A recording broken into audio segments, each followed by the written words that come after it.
Валберсте топ-1 деген бар Кыргыздын товары, ошону белгилеп турабыз. Кыргызстанда цехтер өтө кыйналып аткандар өтө көп. Жумуш вообще токтоп калды анткени. Оффлайн рынок умирает, өлүп баратат.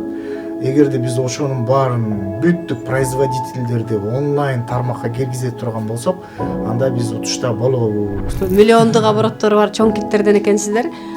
Жеке өзүңүздөрдөн дагы барып үйрөнүп билим ала алышабы, ага мүмкүнчүлүк барбы? Прямой швейник, прямой производитель, цехтерди прямой эле таап эле, прямой эле WhatsApp-на чалып, Telegram-на чалып сүйлөшүп алган мүмкүнчүлүк бар да.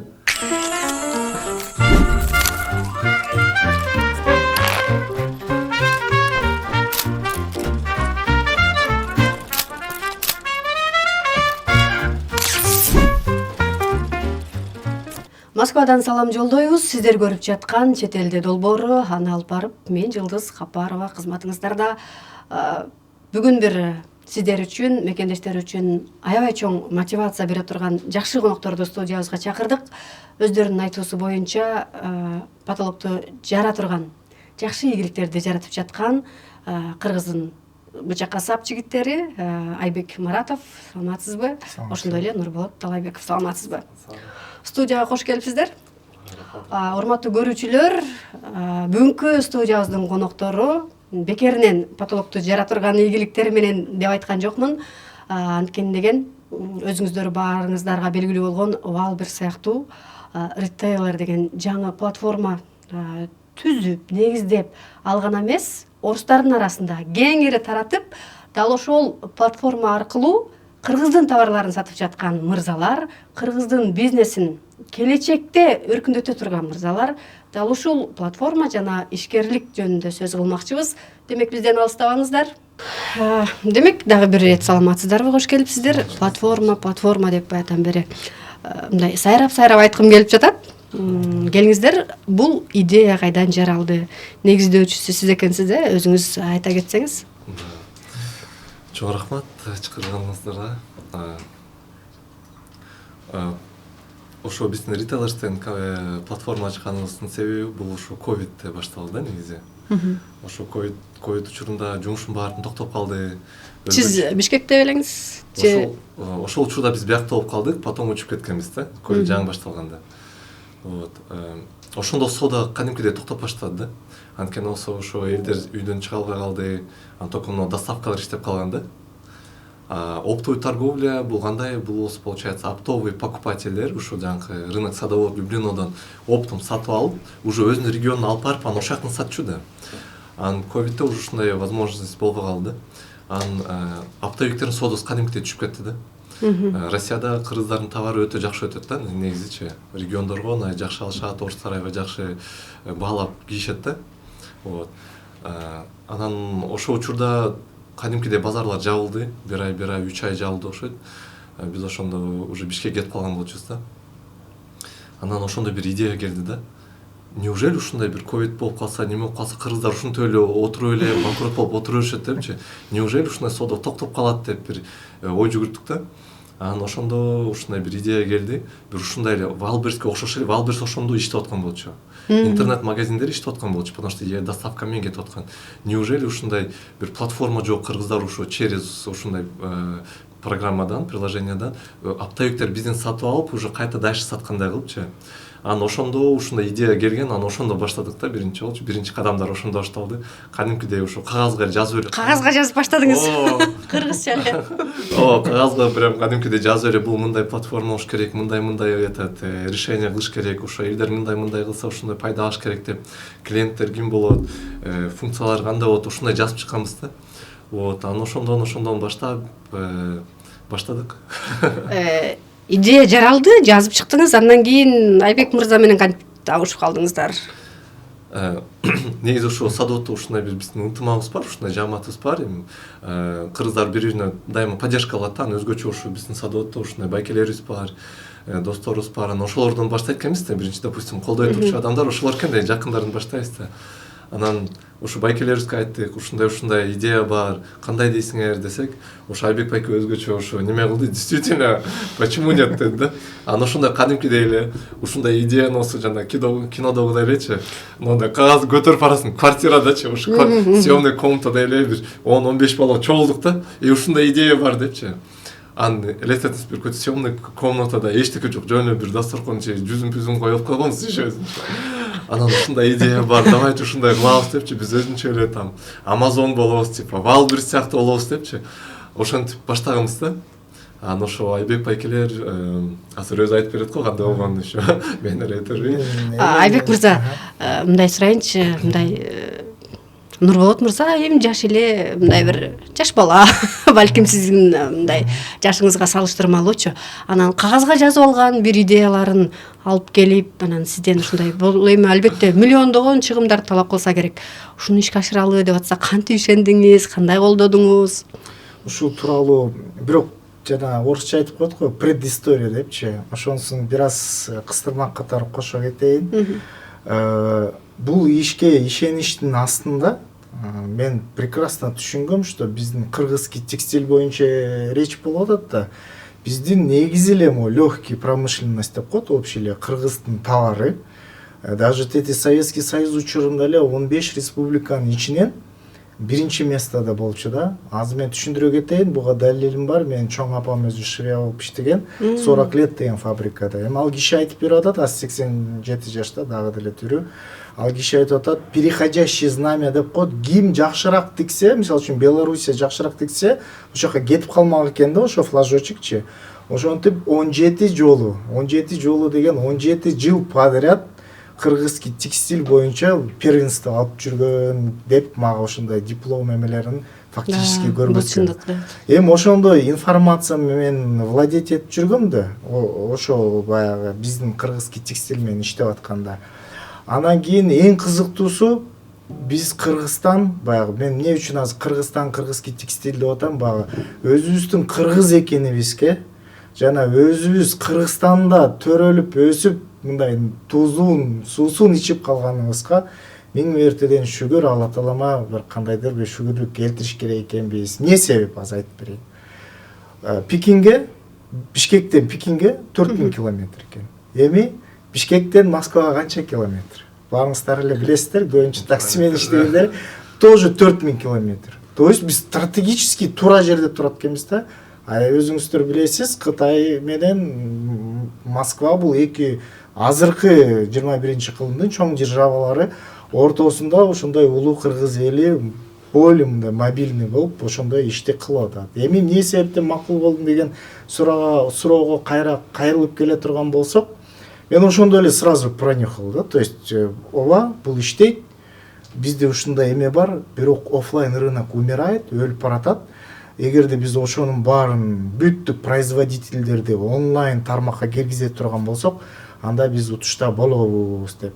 Анан Нурболот айтып кеткендей эле, Нурболоттун автобиографиясын мен билем да. Бул өзү айтишник, ушул жагдайда иштеген, кандайдыр бир компаниянын туу чокусуна чыгарган жигит, бул бир скромный да, өзүн эмете албай атат.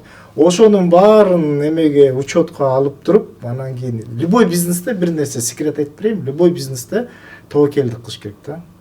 Ооба, өзүң кыймыл аракет кыласың, өзүң ишенесиң, бирок айланып келип тобокелдик кылып, Алла таалама тапшырып, калган Алла тааланын чече турган эмеси бар деп туруп, болгон газды тапить эттик, бирок иншалла азыр садоводдо уже колдонуп атат, Мен өзүм колдонуп атам, во-первых. Анан кийин азыр ушул жерден токтотот окшойм, да узарып кетет да сөз. Кийинки темага муну кетерем да. Кийинки темага. Просто ушул приложение менен Арсен деген бала бар садоводдо. Ал деген RX300, эми правда, конечно же, эски корпус.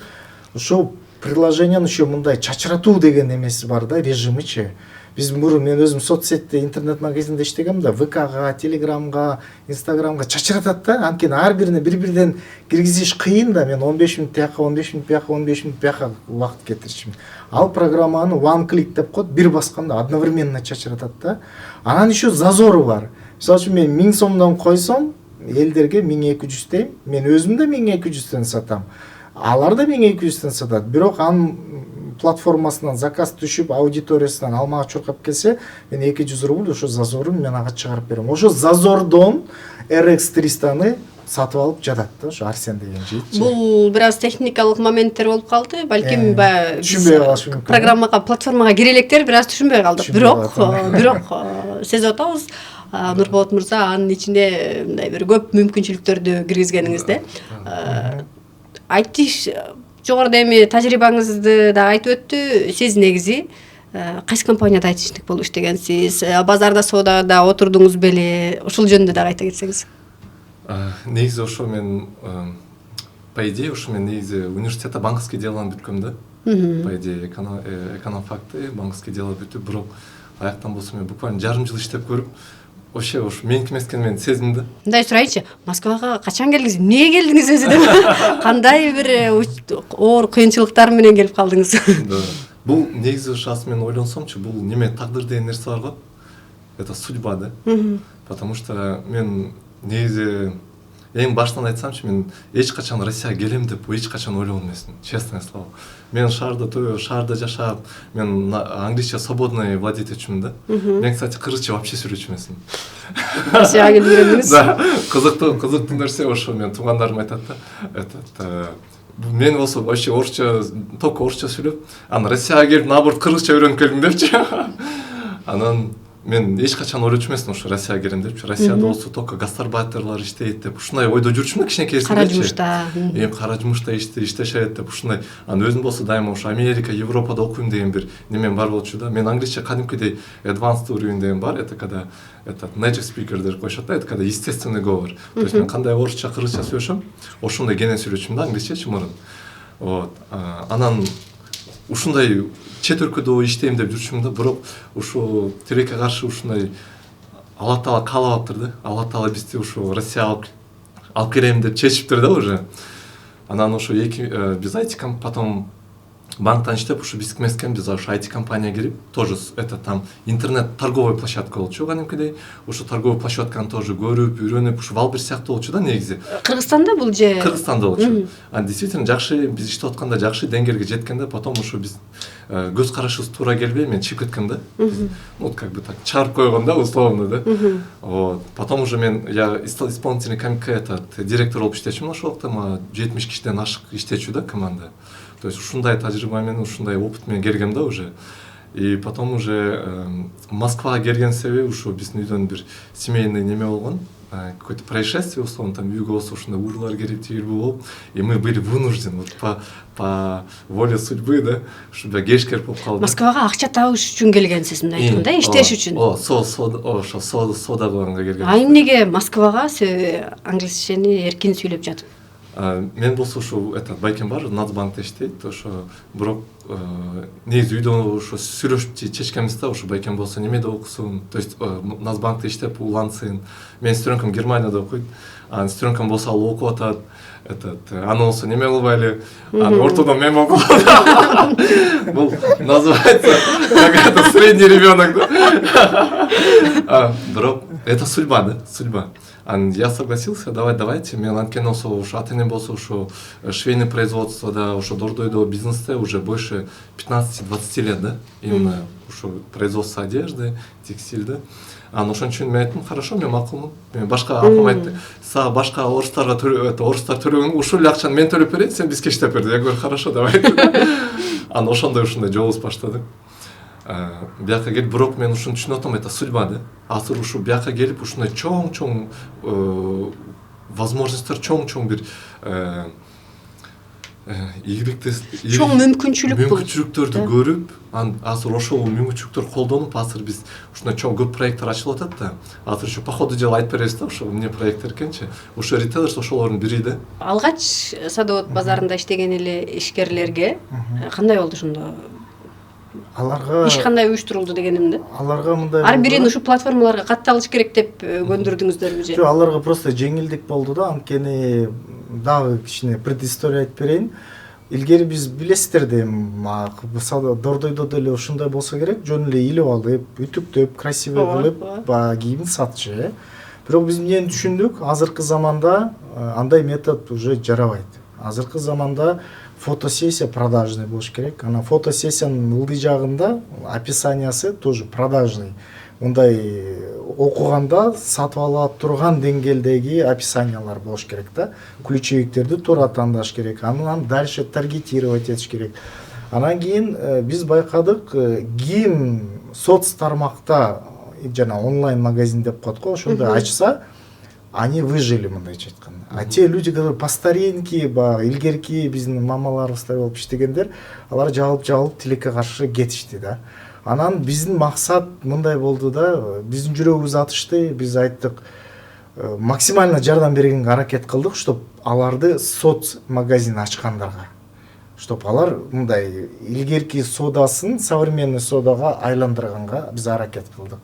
Анан биз группаларды ачтык, WhatsApp группа. Анан айтабыз, мына могу товар келди, сүрөттөрдү ыргытабыз, өзүңөрдүн соц сеттериңерге киргизип койгула дейбиз. Анан элестетсеңиз, ар бири ручной ошону кылып. Анан биз ойлондук да, буну ручной кылбай, давай это автоматизируем дедик. Анан ушул жерден ритейлерство болуп чыгып атпайбы? Ошо автоматизациянын one click деген жана бир басканда 7 магазинге чачыратыш биздин убактыбызды үнөмдөп атпайбы? Мен мисалы үчүн бир менеджерди жалдаш керек болчумун, ал только кеч келе публиковать этмек да. А ритейлерс мен скачать этип алдым. Бир кнопка менен мага ал менеджер уже кереги жок. Уже үнөмдөлдү да. Ошондой максат менен биз адамдарга жайылттык, тараттык. Анан эң негизгиси мен айтып бердим го, уже бирөө өзүнүн точкасын актап коет. Точкасы жана зазор менен акталса, өзүнүн саткан товары чистый товар оборот болот деген. Бирөө половинкасын актайт, бирөө жаңы машина алды деген. Ар ким өзүнүн аудиториясына жараша багы иш кылды да. Аракетине жараша. Аракетине жараша. Бирок биздин бир нерсе ошо кезде, азыр акырындык менен Валбриске келебиз дечи, бирок ошо кездеги ситуациянын адамдардын аң сезимин биз сындырыш керек болдук да. Илгеркидей отура бербегиле депчи. Өткөндө бир эмеден көрүп калдым, өтө кызыктуу окуя. Мондай досканы бир мугалимдин коюп коюптур 100 жыл мурун деп. Анан кийин ар бир эме сайын кылып атат да, дагы бир 15 жылдан кийин момундай өзгөрүп. Анан кийин параллельно машинелердин маркаларын көргөзөт. Машина мындай болчу, ат араба менен болчу машина, ушинтип азыркы заманга келгенде көрүп атасыздар, укмуш машина. Азыркы сүрөттө көргөзсө баягы илгерки доска турат. Анан сиз уялган жоксуңар деп атпайбы? Вам не стыдно деп атпайбы? Анысы кандай, биз эгерде эски соода менен жүрө берет турган болсок, анда биз калып кетебиз да. Кыргыз эли калып кетет да. А что вы знали, мен канча мотивация берип койгон, кыргыздын пашыбы бул келейген Турция, келейген Китай, ушундай передовой производстволор менен теңнен-тең тайлашып келаткан азыркы гербези да. Валбристе топ-1 деген бар кыргыздын товары, ошону билип коюңуздар. Ошо себептен өзүбүздүн наныбызды жедирбей, өзүбүз аң сезимди биз айттык го, потолок сындыралы. Аң сезимибизди өзгөртсөк, буюрса ар бир жараныбыз ушу жерге келбей балким Кыргызстандын бир жеринде жата алып эле ноутбук менен иштере турган деңгээлге келебиз. Буюрса. Негизи чындыгында Кыргызстандын экономикасы, кыргыз өкмөтү, кыргыздын Самопашев деп коебуз го, Самопашев менен ошол текстиль менен сыймыктанабыз, бирок баягы товарды сапаттуу тиккенден дагы аны жайылтуу маанилүүрөөк да, чындап эле. Сиздердин платформада жалаң Кыргызстандан тигилген товарларбы же аралаш Кытайдын товарлары, башка жактын да товарлары барбы? Негизи биз муну ушу программаны только кыргыздарга кылабыз деп баштаганбыз да. Ошо биздин өзүнүн товарларыбызды жылдырып неме болуп. Бирок со временем бул уже как по сути маркетплейске айланып баштап атат да, бирок оптовый маркетплейс да. Анткени болсо, бияктан болсо уже Валбристи саткан клиенттер бар да, селлер деп коебуз. Анан ошо селлерлер они же где-то же должны покупать. Алар бир жерден товар алыш керек да. А нас болсо, допустим, орустар болсо Кыргызстанга бизнес тур кылып уюштуруп атышат да. Кадимкидей бияктан $2000 төлөп, 10-15 кишини топтоп туруп, Кыргызстанга алып барып дордойгуду көрсөтүп, швейный цехтер көрсөтүп туруп, ушул жерден заказ кылгыла, ушундай цехтер бар, ушундай иштешкиле деп, кыргыздарды неме кылып, Россиядан ушу орустар өзүнүн россиялык неме селлерлерди алып барып көрсөтүп атышат за деньги.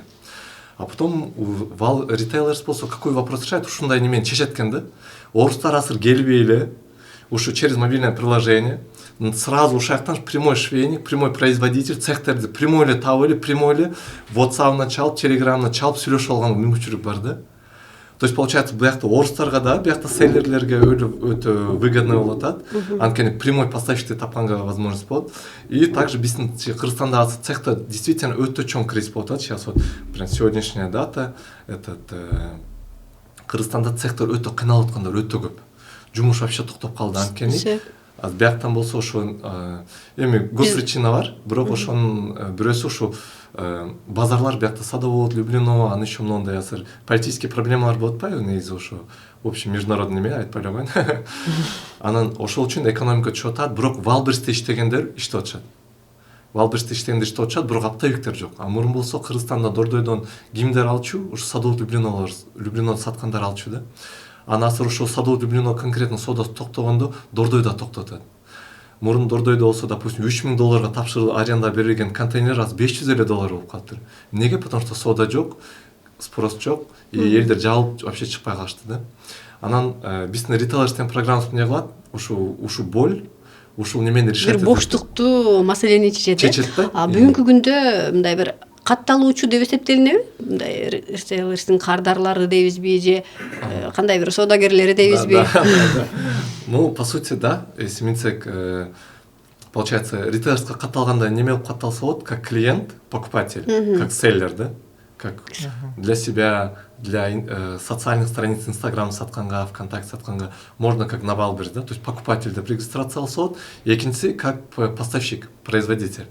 То есть каяк сен продавец болсоң продавец болуп регистрация кыласың, покупатель болсоң покупатель. Сурайын дегеним жалпы эле катталуучу да, кимдир бирөө покупатель, кимдир бирөө продавец, но жалпы катталуучулар канча, анан жалпы мындай бир сумманын, обороттогу сумманы дагы айтканга болобу? Мындай сиздерге белгилүүбү платформага? На самом деле биз точно немесин билбейбиз, потому что биздин максат болсо ошо прямой связка болчу да.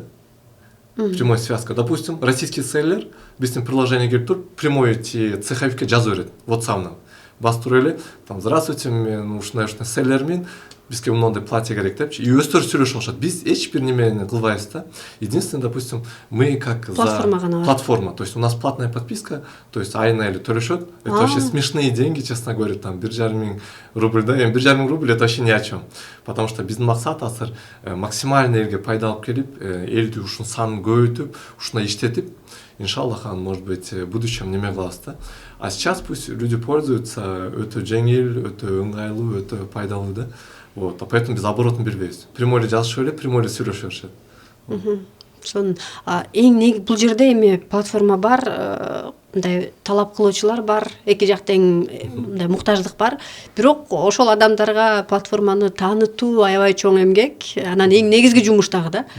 Таанытуу боюнча кандай аракеттер жүрүп жатат? Айрыкча ошол эле орустардын арасында, мындай айтканда, россиялык аудиторияда. Биз ошо жакын арада эле ошо мероприятие болду бизде. Монтип сабап комьюнити деп койдук. Ошо эми комьюнити деген бул англисчеси экен, орусчасы сообщество деп которулат экен. А кыргызчасы ошо жамаат деп которулат. Максаты эмне болду? Биринчиден ушул жерде биздин жарандарыбызга жаңы аң сезим, жаңы бир ачылышты көргөзүү, анан кийин современный торговляны кандай ыкмалар менен болуп атат деп. Анан сиз айтып аткан нерсе бул мындай деп коет да, соода, могу купля-продажа бул эч жакка жоголгон эмес да. Азыр биз соода жок, Дордойдо жок, анан цехтер жабылып атат деп элдин баары паника болуп атпайбы? Бирок ал эч жакка жоголгон эмес.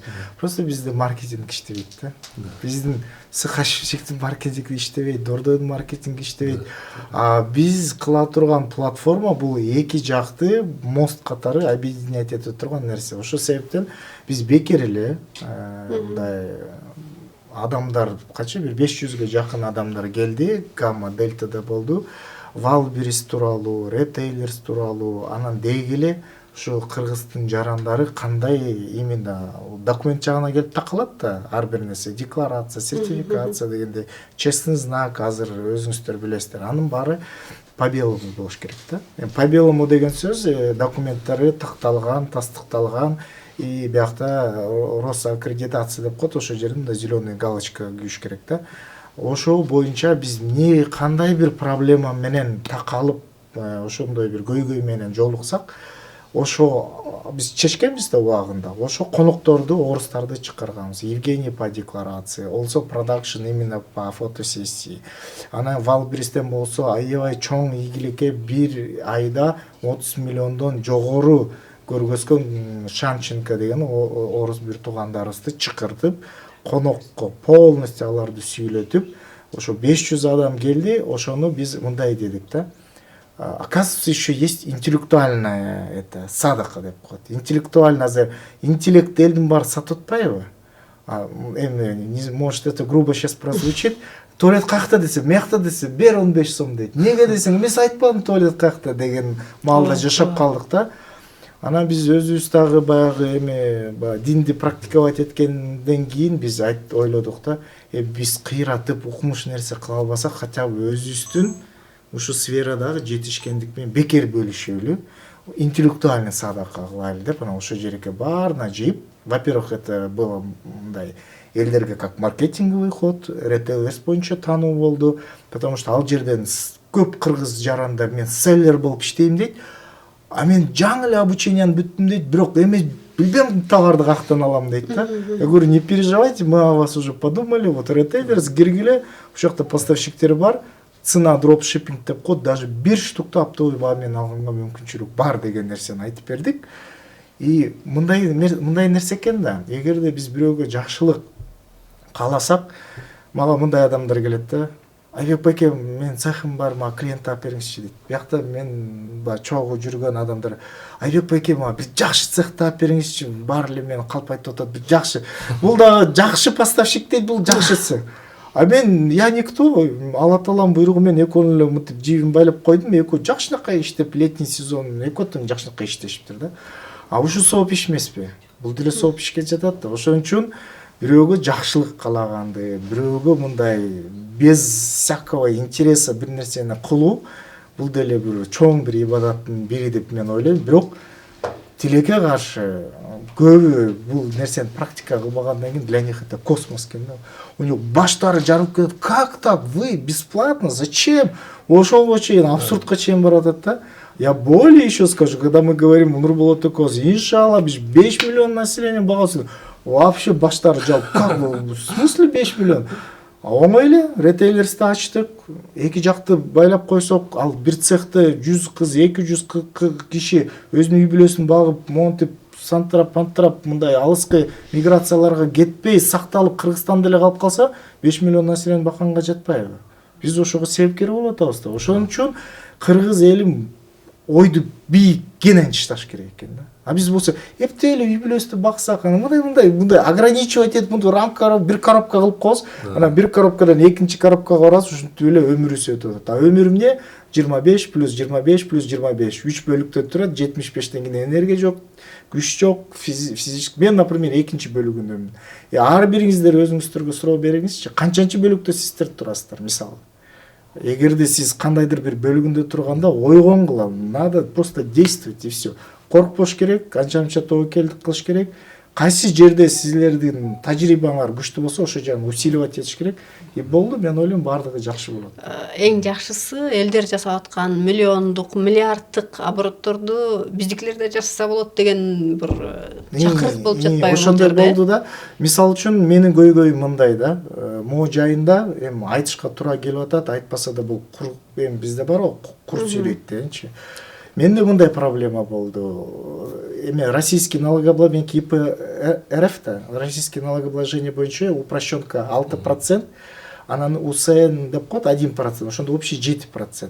Эмелерди албаганда расчетко мындай биякта Якутия дегенде региондар бар да, льготный. Аларды албаганда, если по-честному Москвадан эч кимди калп айтпай по белому ачсак, ошо 7% болот, эң упрощенка. Анан бирок 2025-жылы, могу келаткан 25-жыл мынтип койду, 60 миллион рубльдан бир жылдык продажаң ашса, сенин уже 7% төлөбөйсүң, плюс 5% НДС болуп калат, уже 11% болуп калат. Анан биз биринчи квартал төлөдүк, экинчи квартал төлөдүк, үчүнчү кварталда у меня проблема. У меня 58 продажи. Общий товарооборот 58 продажа. Тягына 2 миллион калды. Азыр 2 миллионду 4-чү кварталда хочу не хочу сатылат. Ошондо мен уже ошо категорияга кирип калып атам да.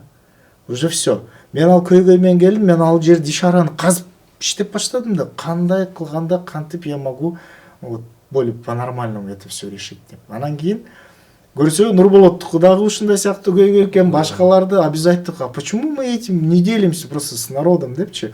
Балким аларда да ушундай көйгөйдүр деп анан ушу мероприятияны өткөзгөндүн максаты да ошо болду да. Анан биз ошо нерсени бөлүшкөндө негизи биз кыргыздар же негизи эле адамзаты кандай ойлойт.